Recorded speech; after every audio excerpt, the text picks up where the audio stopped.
بعد تکلیف ورکوم د پارټۍ چیرمن صاحب چې نوم یې ندیم ممتاز قریشي صاحب د چې راشي او تفصیلي خبرې تاسو ته وکړي.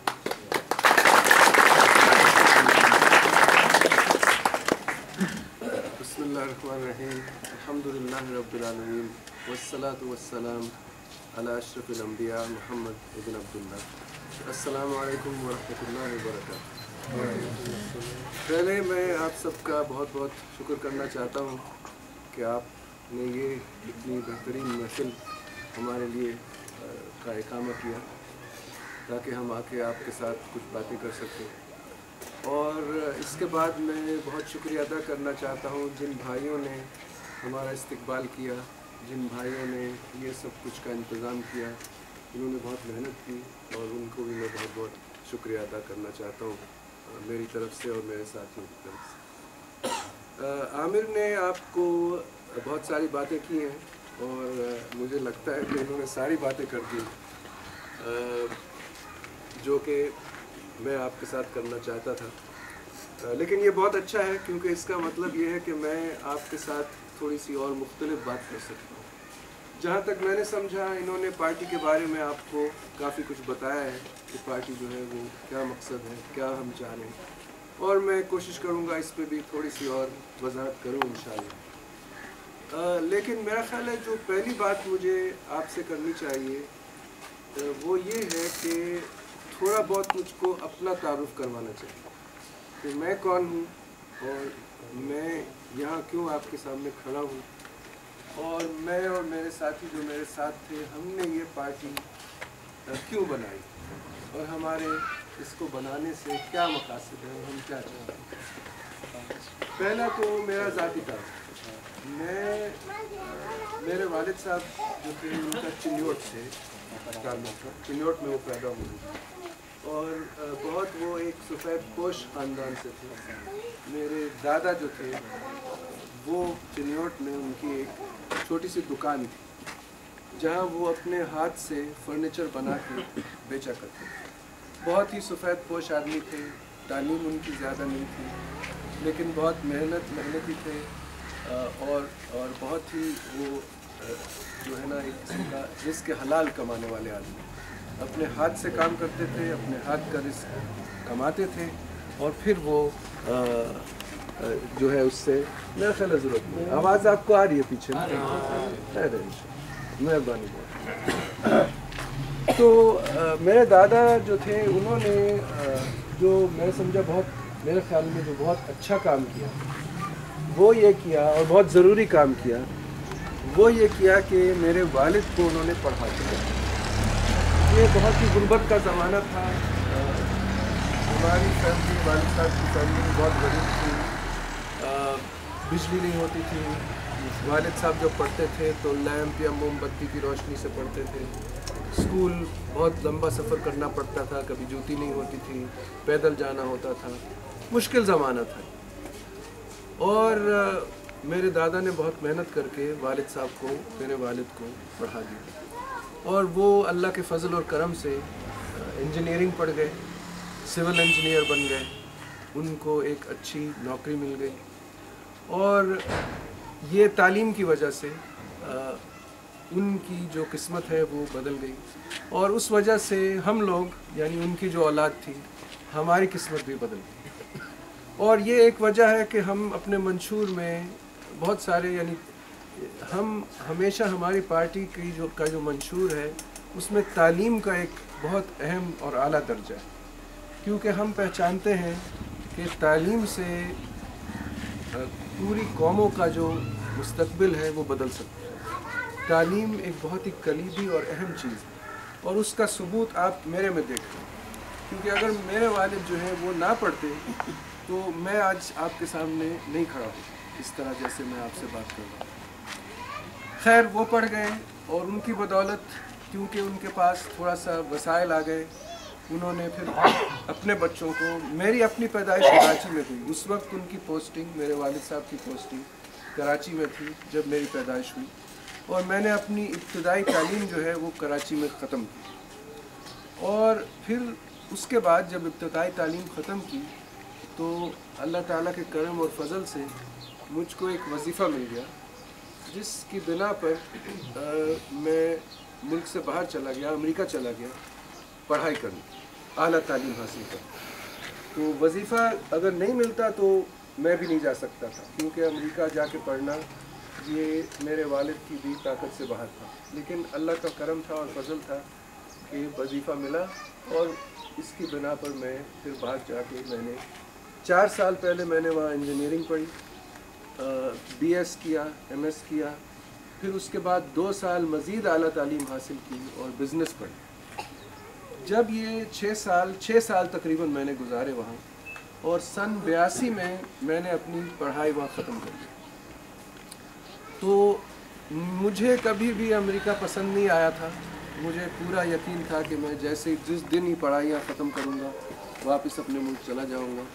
وہاں جو طور طریقے تھے، وہاں رہنے کا انداز تھا، وہاں کا جو دین ہے وہ ہم جیسے لوگوں کے لیے نہیں.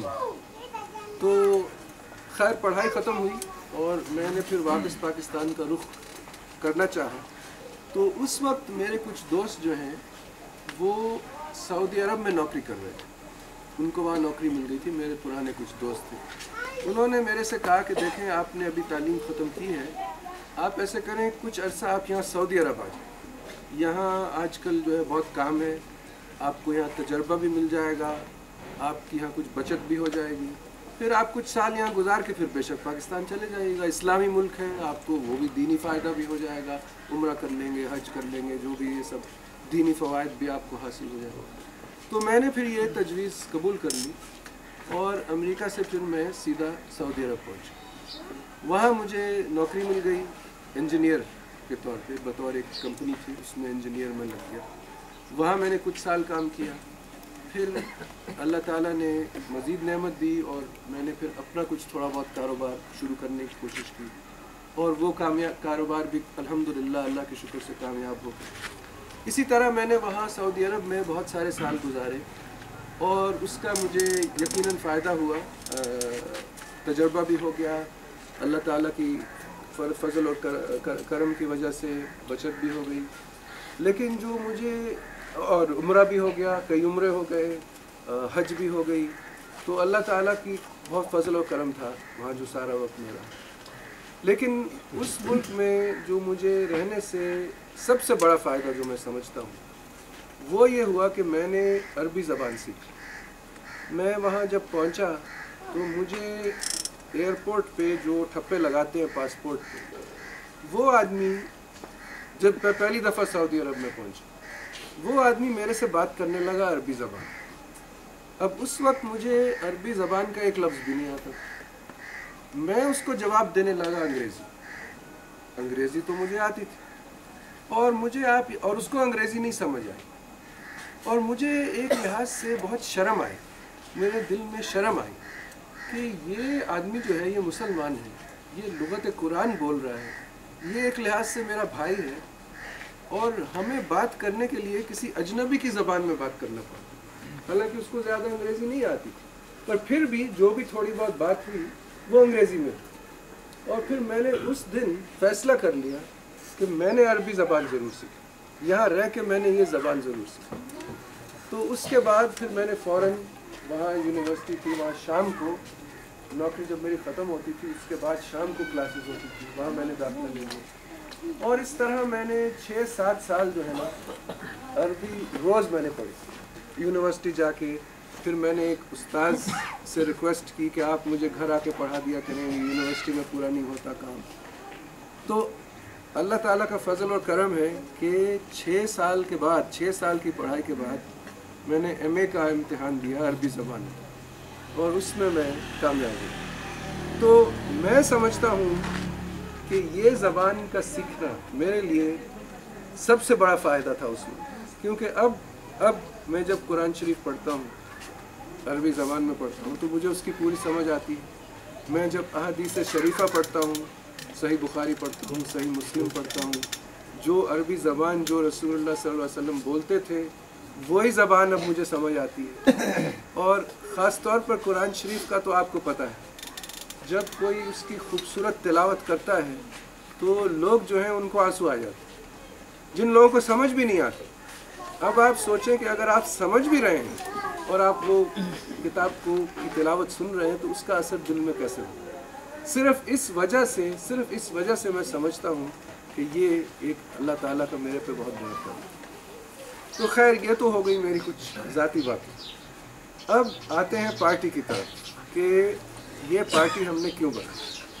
اب یہ آپ کو میں بتاؤں کہ میں اور میرے کچھ دوست، اس پارٹی کی سوچ جو ہے وہ شروع ہوئی 2008 میں، تقریباً 3 سال پہلے۔ میں اور میرے کچھ دوست ہم لوگ دیکھ رہے تھے پاکستان کے حالات، ہم یہاں رہتے ہیں، ہمیں اندازہ تھا کیا ہو رہا ہے، اخباروں میں کیا چھپ رہا ہے، لوگ کیا کہہ رہے ہیں، بے روزگاری ہے، مہنگائی ہے، غربت ہے، لوگ جو ہے بڑی مشکل سے 2 وقت کا کھانا پورا کرتے ہیں۔ ہم یہ سب کچھ دیکھ رہے تھے اور ہم یہ سوچتے تھے کہ دیکھیں اللہ تعالیٰ نے ہم جیسے لوگوں پر، جن کو انہوں نے تعلیم بھی دی ہے، تجربہ بھی دیا ہے، تھوڑی بہت دولت بھی دی ہے، ہم لوگوں پر ایک لحاظ سے واجب ہے کہ ہم کچھ نہ کچھ تو کریں، کیونکہ جب آپ اس ملک کو، اور اس کا ذکر شاید عامر نے بھی کیا، جب ہم اس ملک کو دیکھتے ہیں تو ہمیں ایک بہت امیر ملک نظر آتا ہے، ہمیں اس ملک کے خزانے نظر آتے ہیں، اس ملک کی نعمتیں نظر آتی ہیں، ہمیں اس ملک کے دریا نظر آتے ہیں، اس کے سرسبز کھیت نظر آتے ہیں جو کہ سونا اگلتے ہیں، کپاس ہے، گندم ہے، چاول ہے، جو کچھ جس کا آپ نام لیں وہ ان کھیتوں سے بڑی مقدار میں۔ یہ ایک ایسی نعمت ہے جو بہت کم ملکوں میں، میں سعودی عرب میں رہا ہوں، کئی سال رہا ہوں، وہاں آپ یقین جانیں مٹی ایسی خراب ہے، پانی تو خیر ہے ہی نہیں، پانی تو وہاں نہیں ہے، اگر آپ کو پانی مل بھی جائے آپ مٹی میں کچھ اگانے کی کوشش کریں تو وہ اتنی کمزور ہے مٹی، کچھ نہیں اگے، اور موسم اتنا شدید ہے کہ کچھ اگ بھی آئے تو وہ مر جائے۔ تو یہ نعمت جو ہے جو آپ کے سامنے باہر کھڑی ہے، یہ بہت بڑی نعمت ہے اور بہت بڑی دولت ہے ہمیں، اور اللہ تعالیٰ کا بہت بڑا کرم ہے۔ تو ہم نے یہ باتیں دیکھی، ہم نے دیکھا کہ یہ پانی ہے، یہ زرخیز زمین ہے، یہ خوبصورت موسم ہے، یہ ہمارے اتنے سارے دیانتدار، محنت کش، ایمان رکھنے والے لوگ ہیں جو صبح سے لے کے شام تک کام کرتے ہیں کھیتوں میں، اور جہاں کہیں بھی ان کا کاروبار ہوتا ہے۔ آپ زمین کے اوپر کی خزانے کی بات کریں، نیچے کے بھی آپ دیکھ لیں، زمین کے نیچے بھی اللہ تعالیٰ نے ہمارے لیے خزانے رکھے ہیں، جیسے عامر نے کہا گیس ہے، تیل ہے، تانبا ہے، چاندی ہے، سونا ہے، بلوچستان میں سونا اب نکلتا ہے۔ یہ سب جو نعمتیں ہیں، آپ کو میں یقین دلاتا ہوں دنیا میں گنی چنی قومیں ہیں جن کے پاس نہیں۔ آپ کو میں مثال دیتا ہوں جاپان یا جنوبی کوریا کی۔ آپ نے جنوبی کوریا جو ملک ہے جس سے اب گاڑیاں بھی آتی ہیں، اب ایک امیر ملک ہے جنوبی کوریا، اس کی وہ گاڑی بھی بناتے ہیں، ٹی وی بھی بناتے ہیں، کیمراز بناتے ہیں، سب کچھ بناتے ہیں اور باہر اس کا ایکسپورٹ کرتے ہیں۔ آپ یقین جانیں جنوبی کوریا کے پاس جو کچھ ہمارے پاس ہے نا، اس کا 10واں حصہ بھی نہیں۔ ان کے پاس نہ تو زرخیز زمین ہے، ان کے پاس نہ تیل ہے، نہ گیس ہے، نہ پانی ہے، اور ان کا موسم اتنا سرد اور شدید ہے کہ وہاں کچھ نہیں ہوتا۔ لیکن وہ قوم جس کے پاس کچھ نہیں ہے وہ اتنی ترقی کر گئی ہے۔ سن 1950 میں، 50 کا جو سن 1950 اور 55 میں ساؤتھ کوریا، جنوبی کوریا پاکستان سے زیادہ غریب ملک، ان کی جو اوسط آمدنی تھی نا ایک آدمی کی جنوبی کوریا میں، وہ پاکستانی ایک آدمی سے آمدنی سے کم تھی۔ اگر فرض کریں یہاں ہماری آمدنی $500 فی شخص کی سال تھی، جس سے حساب کرتے ہیں GNP per capita ہے، ان کی شاید 400 سے یا 300 تھی، ہم سے وہ غریب تھے۔ آج ہم $900 پہ کھڑے ہیں، وہ $20,000 پہ پہنچے ہیں۔ $20,000 فی شخص ان کی آمدنی ہے، ہماری سال میں $900 ہے، اوسط بات کر رہا ہوں، ایوریج بات کر رہا ہوں۔ اب یہ کیوں ہے ایسے کیوں ہے کہ وہ ملک جس کے پاس سب کچھ ہے وہ اتنا پیچھے رہ گیا ہے، اور وہ ملک جس کے پاس کچھ نہیں ہے وہ اتنا آگے نکل گیا۔ یہ آپ کو بھی سوچنا، اور یہی بات میں اور میرے ساتھی سوچ رہے ہیں کہ یہ کیوں ہے، یہ ایسے کیوں ہے۔ اور اس کی وجوہات بہت سارے ہیں، اس کا تجزیہ کیا جائے تو بہت ساری چیزیں نکلتی ہیں، لیکن لے دے کے اس کا جواب ایک ہی ہے، اس کا جواب ایک ہے، اور وہ جواب شاید عامر نے آپ سے ذکر بھی کیا ہو۔ جواب یہ ہے کہ جواب یہ ہے، اور جواب دینے سے پہلے میں آپ کو ذرا ایک حقیقت بتانا چاہتا ہوں۔ اگر آپ کسی بھی کامیاب جمہوری ملک کی طرف دیکھیں تو آپ کو نظر آئے گا کہ جو لوگ اس ملک میں الیکشن کے لیے کھڑے ہوتے ہیں اور الیکشن جیت کر اسمبلیوں میں آ کے اس ملک کے وہ وزراء بنتے ہیں، وزیر اعظم بنتے ہیں اور صدر بنتے ہیں، وہ اس ملک کے سب سے لائق، سب سے دیانتدار، سب سے قابل اور سب سے مخلص لوگ ہوتے ہیں۔ یہ لوگ الیکشنز لڑتے ہیں، یہ لوگ کامیاب ہو کر اسمبلیوں میں بیٹھ کے پھر اس ملک کو چلانے کی ذمہ داری لیتے ہیں۔ ہمارے یہاں پاکستان میں حقیقت اس کے بالکل برعکس ہے، بالکل برعکس ہے۔ ہمارے یہاں پاکستان میں ہمارے ملک کے سب سے نالائق، سب سے نااہل، سب سے فاسد، سب سے بے وفا لوگ وہ الیکشن لڑتے ہیں، وہ اسمبلیوں میں آ کے بیٹھتے ہیں، وہ ہمارے وزراء بنتے ہیں، وہ ہمارے وزیر اعظم بنتے ہیں، وہ ہمارے صدر بنتے ہیں۔ تو پھر کس بات کی حیرت ہے؟ پھر حیرت تو ہونی نہیں چاہیے کہ ہمارے حالات خراب، جب ہمارے ملک کا سب سے خراب اور گرا ہوا طبقہ، اور یقین جانیں یہ لوگ جو اسمبلیوں میں بیٹھے ہیں یہ اس ملک کا سب سے گرا ہوا طبقہ ہے ہر لحاظ سے۔ ہاں ان کے پاس پیسے ہوں گے، ان کے پاس دولت ضرور ہوگی، لیکن نہ ان کے اخلاق ہیں، نہ ان کا دین ہے، ان کے پاس کوئی وہ اہم نعمتیں نہیں ہیں جو آپ لوگوں میں ہیں۔ یہ لوگ جب اس ملک کو چلائیں گے تو یہی حال ہونا ہے نا۔ بلکہ ہم لوگوں کو حیرت یہ ہوتی ہے کہ جب یہ لوگ ملک چلا رہے ہیں تو یہ ملک قائم کس طرح ہے؟ حیرت تو یہ ہونی چاہیے کہ یہ ملک ابھی تک ہے کیسے، موجود کیسے ہے، ختم کیوں نہیں ہو گیا؟ اور ختم اس لیے نہیں ہوا کیونکہ اللہ تعالیٰ کا ہاتھ اس پہ ہے، اللہ تعالیٰ کا کرم اور رحمت۔ یہ ملک اللہ تعالیٰ، یہ مت بھولیں، یہ ملک اللہ تعالیٰ کے نام پہ بنا تھا، مسلمانوں کے نام پہ بنا تھا۔ ہم نے ہندوؤں سے علیحدگی حاصل کی تھی اور اپنے لیے ایک ملک بنایا تھا، اور اس ملک کو اگر کسی نے محفوظ رکھا ہوا ہے ان جاہلوں اور چوروں سے جو اسمبلی میں بیٹھتے ہیں، وہ اللہ تعالیٰ نے محفوظ رکھا ہوا ہے اس کو۔ تو یہ وجہ ہے کہ ہم قائم ہیں۔